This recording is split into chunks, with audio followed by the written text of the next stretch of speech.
Assalamualaikum warahmatullahi wabarakatuh. Salam sehat untuk kita semua. Perkenalkan, saya Asasi Vilasari, dosen program studi kebidanan Stikes Bakti Ksada Mulia Madiun. Spesialisasi saya adalah mengajar mata kuliah di bidang kebidanan dengan konsentrasi kesehatan ibu dan anak. Pada kesempatan ini saya akan menjelaskan tentang teknik pengajaran yang saya ajarkan dengan metode DIA, Delivery Interaction Assessment. Pada mata kuliah yang saya ampu yaitu pengantar asuhan kebidanan dengan beban SKS, 3 SKS teori, kemudian 2 SKS praktikum. Deskripsi mata kuliah pengantar asuhan kebidanan adalah mata kuliah pengantar untuk mahasiswa mampu mengidentifikasi dan menjelaskan adaptasi fisiologis maupun adaptasi psikologis pada ibu hamil, ibu bersalin, kemudian pasca salin, bayi baru lahir, dan ibu menyusui.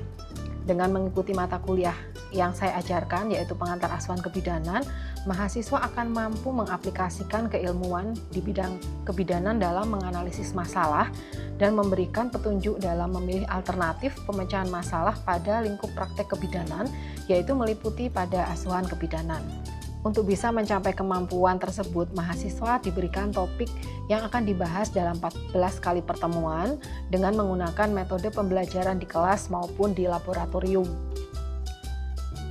Berikut adalah topik-topik untuk yang dibahas dalam mata kuliah pengantar asuhan kebidanan.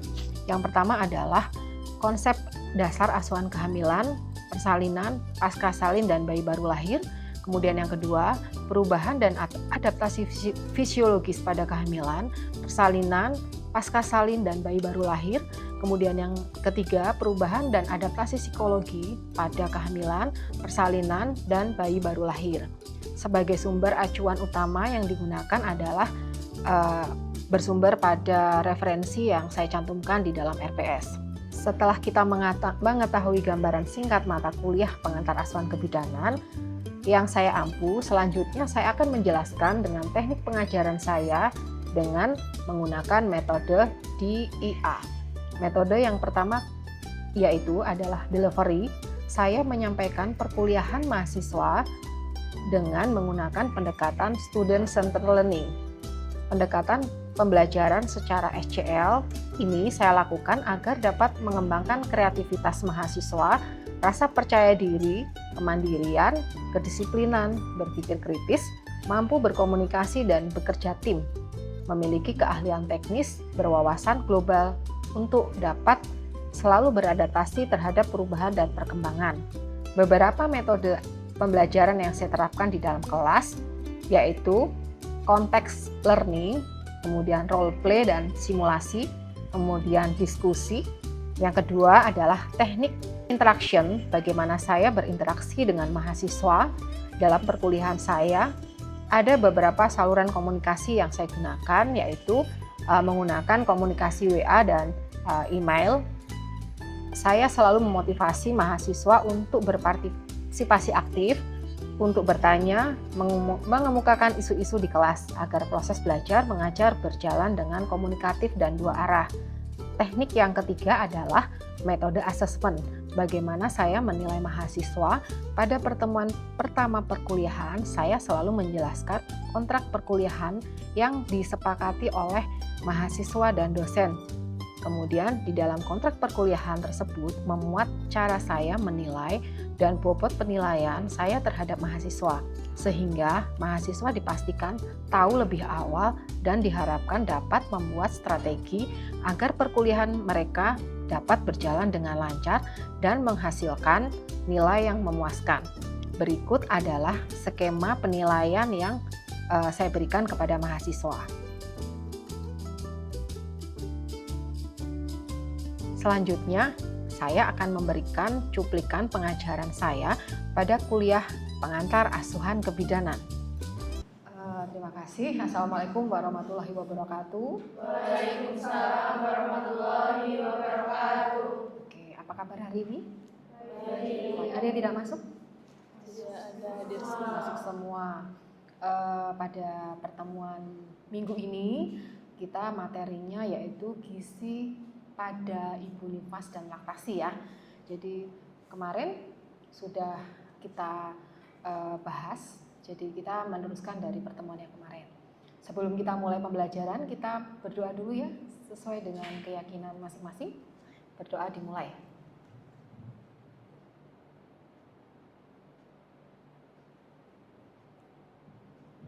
Berdoa selesai. Oke, pada pertemuan hari ini sehat semua? Sehat. Ada yang kurang sehat mungkin? Tidak. Semua sudah siap menerima pelajaran yang saya akan sampaikan pada hari ini. Jadi silahkan yang perlu dicatat mungkin bisa dicatat, yang tidak perlu nanti mungkin saya akan bagikan seperti biasa, nanti mungkin bisa dipelajari lewat slide atau mungkin bisa ditanyakan ya. Kemudian yang pertama gizi pada ibu nifas dan laktasi. Tentunya kita sudah tahu semua apa yang dimaksud dengan masa nifas ya. Masa nifas itu apa sih? Masa setelah persalinan. Hanya itu saja taunya. Lagi. Kan ada tahapan. Masa nifas itu masa setelah melahirkan atau setelah bersalin. Membutuhkan waktu berapa lama masa nifas? 40 hari. Selama 0 hari sampai 40 hari itu ada beberapa tahapan yang harus dilalui oleh pada masa nifas. Ya. Kemudian 2 jam pertama harus dikaji. Kemudian 6 jam pertama, jadi kita bisa melihat apakah pada ibu nifas itu ada tanda-tanda bahaya. Ada yang tahu tanda-tanda bahaya pada ibu nifas? Perdarahan, oke. Terus perdarahan, kemudian demam, ya. Demam itu bisa disebabkan karena terjadinya infeksi pada ibu nifas. Infeksi itu bisa disebabkan karena alat mungkin yang digunakan ada yang tidak steril. Jadi penting sekali ketika kita menolong persalinan itu harus dicek dulu alat yang digunakan. Steril apa enggak? Atau mungkin handscoon yang kita gunakan itu ketika kita sudah memakai handscoon tidak boleh nempel tangannya nempel-nempel ke yang lain gitu ya. Itu paham ya sampai situ ya? Oke, kemudian masa nifas itu akan terjadi kembalinya alat reproduksi seperti sebelum melahirkan. Jadi nanti masa nifas itu membutuhkan waktu 40 hari. Kalau kurang dari 40 hari tapi sudah tidak mengeluarkan darah lokea, apakah masih disebut masa nifas? Masih. Karena 40 hari itu memang proses waktunya membutuhkan waktu sampai dengan 40 hari. Gitu ya. Jadi kebutuhan nutrisi, kebutuhan gizinya perlu diperhatikan. Gizi yang diperlukan pada ibu nifas apa aja? Protein, kemudian karbohidrat, terus apa nih? Vitamin, kemudian makanan-makanan yang banyak mengandung apa pada ibu nifas?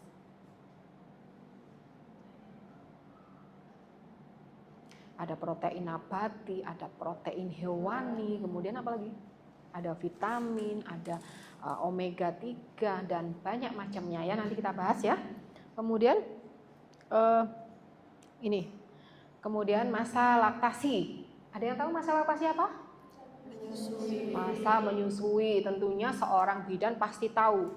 Ketika masa nifas ketika ibu pasca melahirkan, kemudian masa nifas pasti nyambungnya dengan proses laktasi atau menyusui. Berapa lama butuhnya? Membutuhkan waktu berapa lama nih menyusui? 6 bulan diberikan ASI secara eksklusif. Kalau ASI diberikan sampai kapan? Ada yang 2 tahun gitu ya. Jadi kalau 6 bulan itu diberikan secara eksklusif. Eksklusif itu tidak ada makanan pendamping ASI. Ya, artinya tidak boleh ada tambahan selain ASI yang diberikan kepada bayi. Gitu ya. Paham? Jadi kalau misalkan ada yang menambahkan selama 6 bulan itu sudah diberikan MPASI, itu bukan ASI eksklusif lagi. Namanya sudah bukan ASI eksklusif. Jadi tidak boleh ditambahkan makanan tambahan apapun sampai dengan 6 bulan. Kapan diberikannya ASI? Sesegera mungkin ketika bayi baru lahir harus diberikan ASI sesegera mungkin. Jadi perlu kalian tahu bahwa penyuluhan pada ibu hamil sebelum ibu bersalin itu penting sekali. Apalagi pada primi gravida, ibu yang baru pertama kali melahirkan. Bagaimana menyusui, bagaimana proses laktasi, bagaimana kebutuhan nutrisi pada bayi itu harus betul-betul dipahami oleh ibu hamil, ibu yang sedang akan menyusui. Jadi kebutuhan nutrisi kapan diberikan ASI? Sesegera mungkin. Ketika bayi lahir, pada proses persalinan, ibu kan dilakukan IMD, inisiasi menyusui dini. Ya, inisiasi menyusui dini. Jadi dilakukan biar ada kedekatan ibu dengan bayi ya, skin to skin, merangsang, dan dengan melakukan IMD maka akan membantu untuk terjadinya inversio uteri, kembalinya alat genitalia seperti sebelum hamil, merangsang terjadinya kontraksi, ya, biar tidak terjadi perdarahan. Kalau masa nifas terjadi perdarahan berarti tidak ada kontraksi. Jadi kalau gizi itu dibutuhkan pada ibu nifas, ibu menyusui, ibu hamil, pada remaja, pada anak, semuanya membutuhkan gizi ya. Oke, tujuan pemenuhan gizi pada ibu nifas apa aja?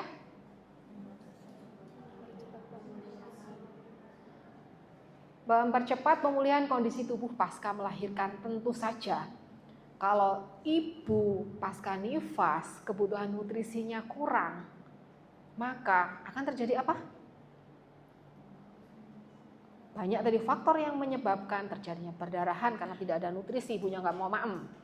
Kemudian perdarahan, kemudian bisa menyebabkan infeksi, kemudian ASI-nya, kecukupan bayi pada ASI itu akan berkurang. Bisa menyebabkan bayinya apa kalau bayinya tidak diberikan ASI?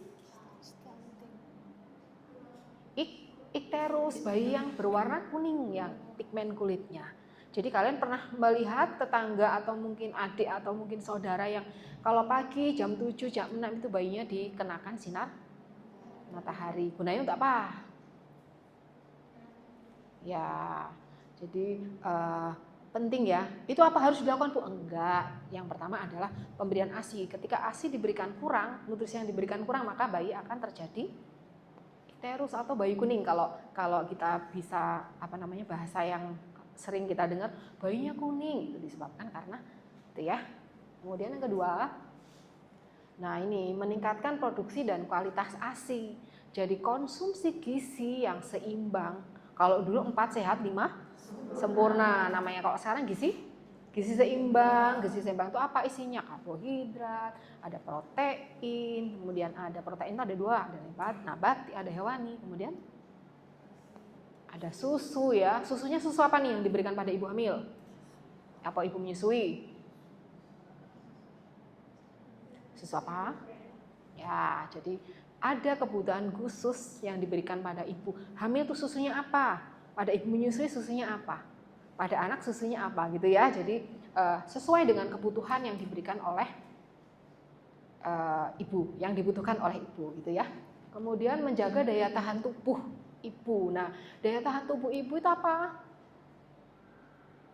Kalau ibunya nyambung lagi tetap balik lagi ke gizi. Kalau nutrisinya ibu nggak dapat, gizinya nggak baik, maka ketahanan tubuh itu semakin berkurang.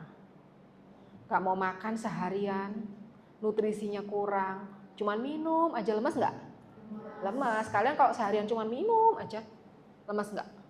Ya, jadi sama kita puasa pada Ramadan ya, puasa seharian kan kita kebutuhan cairannya kan kurang tuh. Jadi ketika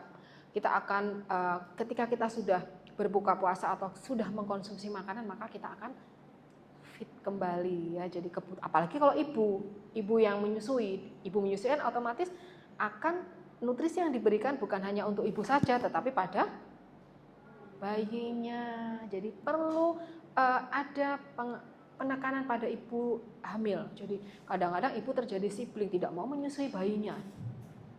Kan ada seperti itu ya, pernah dengar ya. Jadi tugas bidan harus memberikan penyuluhan. Bagaimana biar ibu itu mengerti kebutuhan yang diperlukan ibu itu bukan hanya untuk ibu saja, tetapi kebutuhan untuk nutrisi yang diberikan untuk pemberian pada ASI. Kemudian mencegah, yang berikutnya mencegah anemia dan infeksi. Anemia apa? Balik lagi ke gizi. Kalau gizinya kurang, lama-lama bisa menyebabkan anemia. Kalian pernah nggak ngecek tekanan darah? Selain tekanan darah, perlu apa yang kita harus cek? Pemeriksaan apa, Ibu hamil?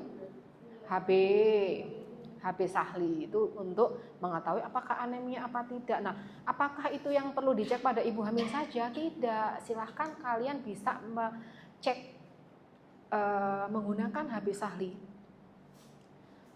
Mungkin di lab kita pada pembelajaran berikutnya nanti mungkin kita bisa mencoba ya untuk mengetahui HB Sahli, cara ngeceknya seperti apa untuk mengetahui apa ya, karena nanti akan mendapatkan di mata kuliah yang akan datang. Kalau sekarang kita hanya belajar di ruang lingkup gizi. Kemudian yang berikutnya, ada pertanyaan sampai sini? Ada yang mau ditanyakan? Apa lanjut dulu? Oh, oke. Manda, silakan. Oke, bisa diulang ya? Apa pemberian gizi pada ibu? Pada ibu nifas. Ada yang bisa menjawab sebelum saya jawab? Pemberian gizi pada ibu nifas? Temannya mungkin bisa menjawab pertanyaan dari Manda. Pemberian gizi pada ibu nifas apa? Oke, Mbak siapa? Mbak. Lupa saya keras. Horotal Aini ya. Apa Mbak?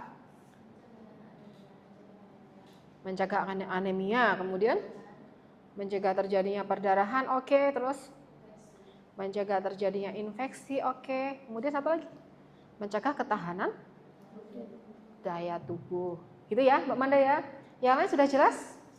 Oke, ada yang mau ditanyakan lagi? Izin bertanya Bu, kapan bayi itu diberikan ASI? Kapan bayi itu diberikan ASI? Ada yang bisa menjawab? Ya, Manda, atau mungkin yang lain biar nggak Manda terus.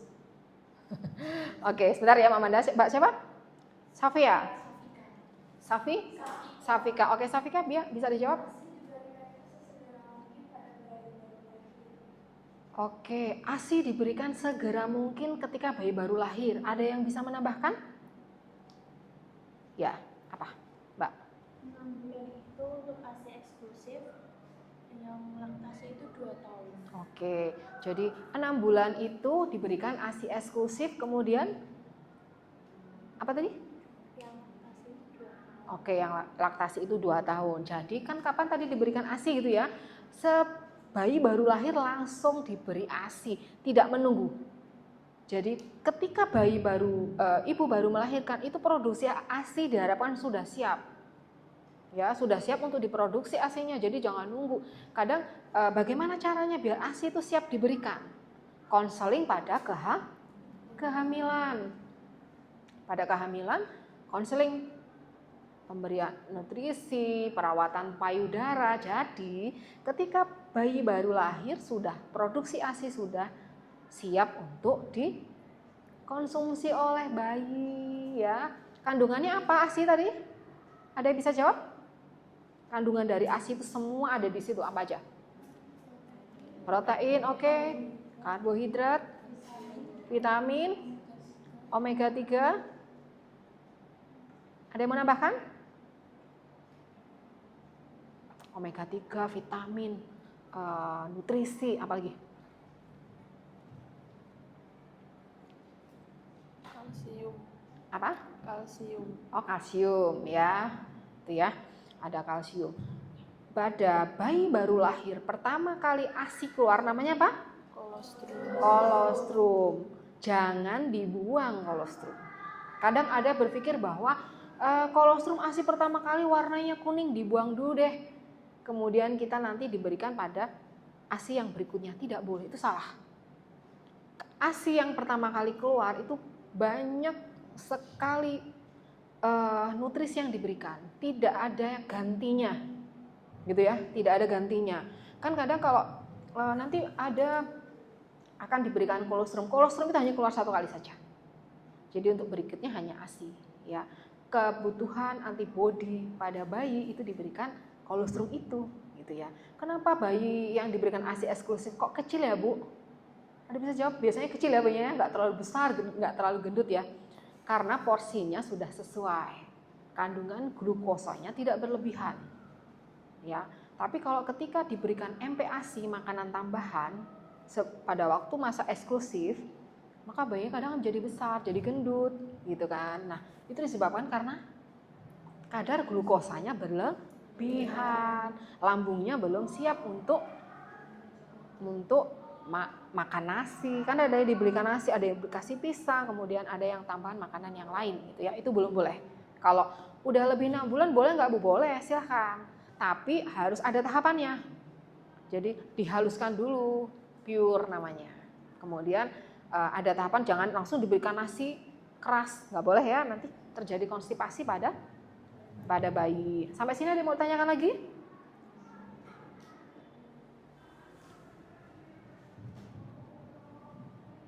Sudah? Ada lagi yang perlu ditanyakan? Manfaat gizi seimbang apa?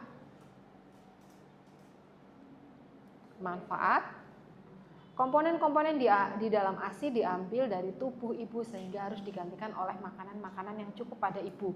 Jadi apa yang dimakan ibu pada waktu ibu menyusui itu harus, kebutuhan nutrisinya harus tercukupi. Boleh nggak ibu hamil makan sembarangan? Contohnya sembarangan itu mungkin junk food. Ibu menyusui, maaf ya, bukan ibu hamil ya, ibu menyusui. Itu boleh nggak?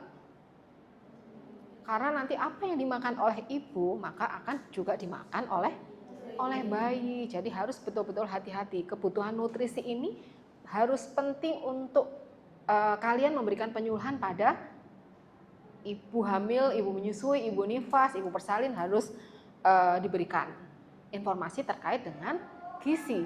Kadang ibu tidak paham. Gizi itu tidak perlu mahal. Ya, cukup. Jadi kalau misalkan adanya di telur begitu ya, itu nggak harus yang mahal, salmon dan lainnya. Ketika mungkin hanya ada di rumah, mungkin ada tempe tahu, itu juga sebagian dari kebutuhan nutrisi. Kalian makannya juga harus banyak nutrisi yang bagus loh ya. Jadi bukan hanya pada ibu hamil, tetapi pada remaja itu juga perlu untuk diberikan nutrisi gizi ya. Nah, yang berikutnya adalah manfaat gizi seimbang pada ibu menyusui. Yang pertama, melakukan berbagai proses di dalam tubuh. Kemudian yang kedua, mengembalikan alat-alat kandungan keadaan sebelum hamil. Jadi sebelum melahirkan, maaf ya. Jadi kalau kita tidak, pemenuhan gizinya kurang, maka kembalinya alat genitalia seperti sebelum hamil atau sebelum melahirkan itu akan lambat. Ketika nutrisinya kurang, ketika tidak ada kontraksi pada masa nifas itu bukan hanya pas habis melahirkan kemudian ibu tidak perdarahan, belum. Jadi 40 hari ke depan itu dalam pengawasan. Ya, dalam pengawasan. Takutnya ibunya tiba-tiba nggak ada kontraksi karena nutrisinya kurang, maka tidak terjadi kontraksi, sehingga tidak ada kontraksi pada uterus sehingga menyebabkan perdarahan. Perdarahannya setelah 2 minggu masa nifas bisa terjadi, kemungkinan bisa terjadi.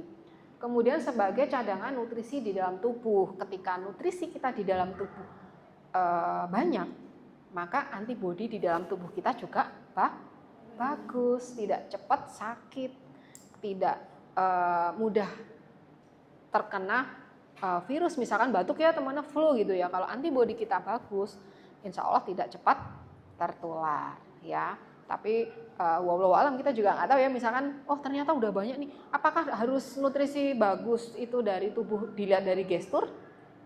Tidak, belum tentu ya. Yang badannya kecil apakah nutrisinya kurang, apakah ini kayak gitu? Tidak bisa dilihat dengan sudut pandang, secara inspeksi tidak bisa. Jadi harus dilakukan penunjang dengan pemeriksaan. Jadi ada pemeriksaan habis sahih gitu ya. Oke, satu lagi, ada pertanyaan lagi?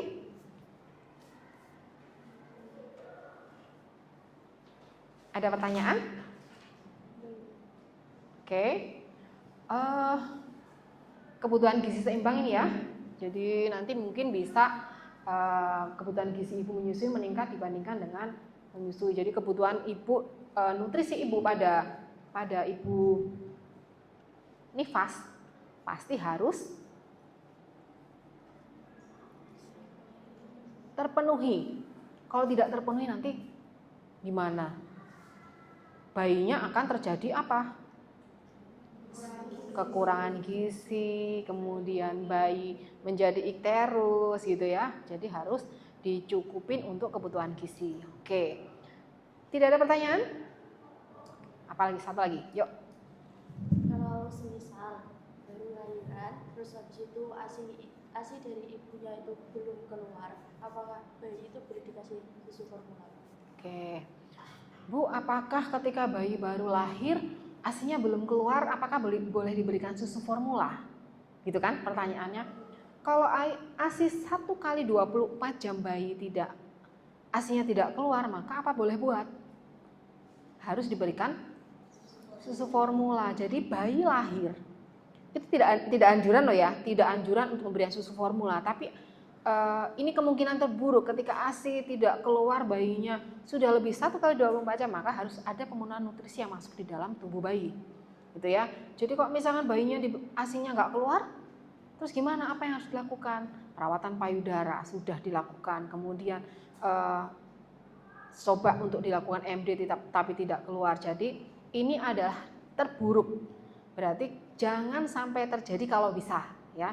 Jadi pada waktu ibu hamil silahkan melakukan konseling. Jadi perawatan payudara itu akan bisa melihat ketika siap melahirkan, kemudian kita lihat ASI-nya udah keluar belum nih pada trimester 3. Udah misalkan HPL-nya besok tanggal 11.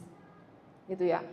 Kan sudah lihat 1 minggu yang akan datang, 1 minggu yang sebelumnya pasti kita lihat ASI-nya loh sudah keluar, berarti sudah siap untuk disusukan. Kalau bisa seperti itu. Jadi itu tugas bidan. Ya, jadi memberikan konseling, bayi baru lahir ASI harus sudah siap. Gitu ya. Kalau misalkan ditambahkan susu formula berarti tidak otomatis gagal dalam pemberian ASI eksklusif, begitu ya. Sudah jelas pertemuan hari ini? Oke. Kalau tidak ada yang ditanyakan lagi, mau ditanyakan lagi? Sudah?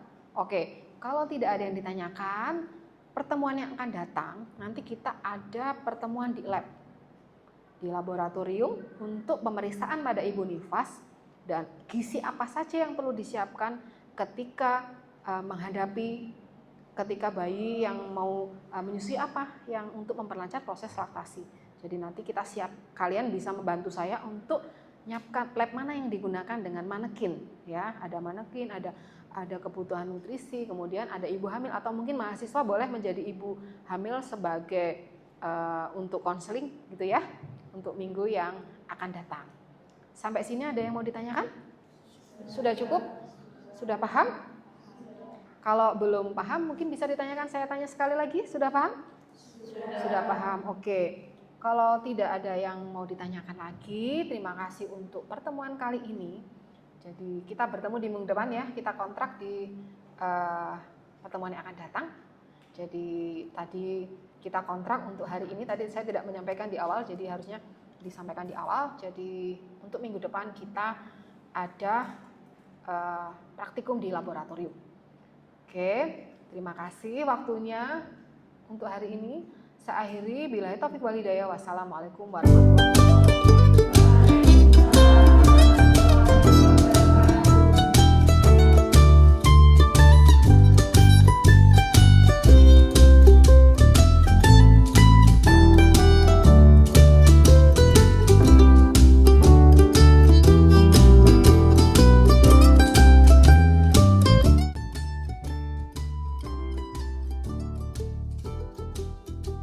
Demikian tadi pernyataan diri dosen untuk kerja Tridharma Perguruan Tinggi berbentuk video pengajaran yang saya buat. Terima kasih untuk perhatiannya. Mohon maaf jika ada kesalahan. Saya Asasi Filasari. Mohon pamit. Wassalamualaikum warahmatullahi wabarakatuh.